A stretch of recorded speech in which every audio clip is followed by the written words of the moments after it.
안녕하세요. 언론홍보 영상학부 2학번 정은영입니다. 안녕하세요. 저는 언론홍보영상학부 2학번 장하연입니다.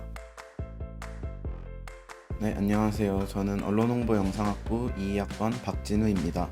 연쇄정신과 인권 수업에서 인권 존중은 가장 가까운 곳에서부터 시작되어야 되고 언제 어디서든 존중받아야 한다라는 말을 들었습니다.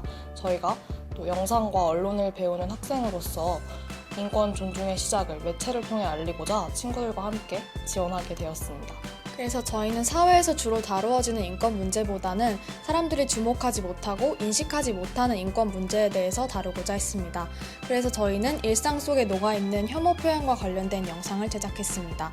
우선 연세대학교 학생들과 인터뷰를 진행하여 사람들이 얼마나 혐오 표현에 대해 인식하지 못하고 또 자주 사용하고 있는지를 이야기하고자 했습니다. 흔히 쓰이는 혐오 표현들이 어떤 의미를 지니고 있는지 구체적으로 설명을 했고요.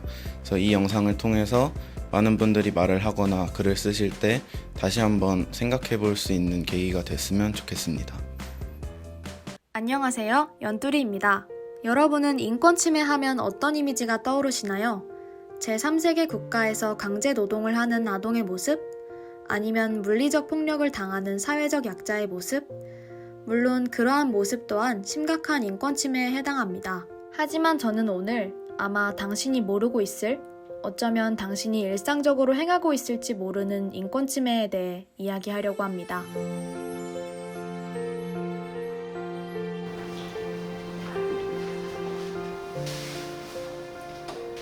인종차별 발언이나 성차별 발언, 장애인 비하 발언을 아무렇지 않게 하는 사람들을 보면 어떤 생각이 드시나요?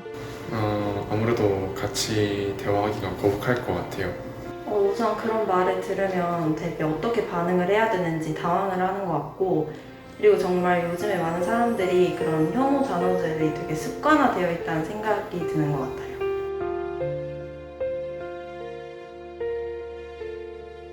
이러한 표현을 사용해 본 적 있나요? 사용해 본 적 있다면 어떤 상황에서 쓰셨나요?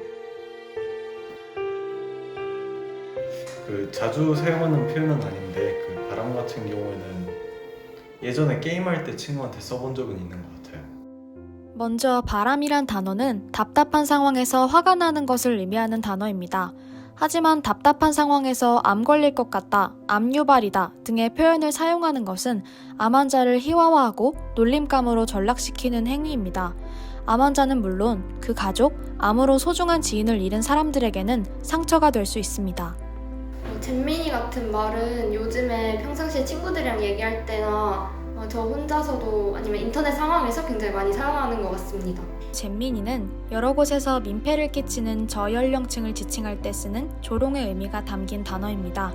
이는 아동이 권리의 주체이자 존중을 받아야 하는 독립적 인격체가 아니라 미숙하고 불완전한 존재라는 인식을 심어주며 아동에 대한 부정적 고정관념을 조장할 수 있으므로 사용하지 않는 것이 적절합니다. 이 단어들이 혐오 표현이라는 것을 알고 계셨나요? 생각을 많이 하지 않고 생각 없이 이렇게 뱉은 말들이 많았던 것 같습니다. 일부 단어들은 그래도 좀 그런 소지가 있다고 알고 있었는데, 그래도 대부분의 단어는 혐오 표현이라고 생각해 본 적은 없었던 것 같습니다. 혐오 표현이라는 건 몰랐고 그냥 막 썼던 것 같아요. 정확하게는 잘 몰랐던 것 같아요. 왜 저래? 왜 이렇게 불편해? 왜 저렇게 혼자 심각해?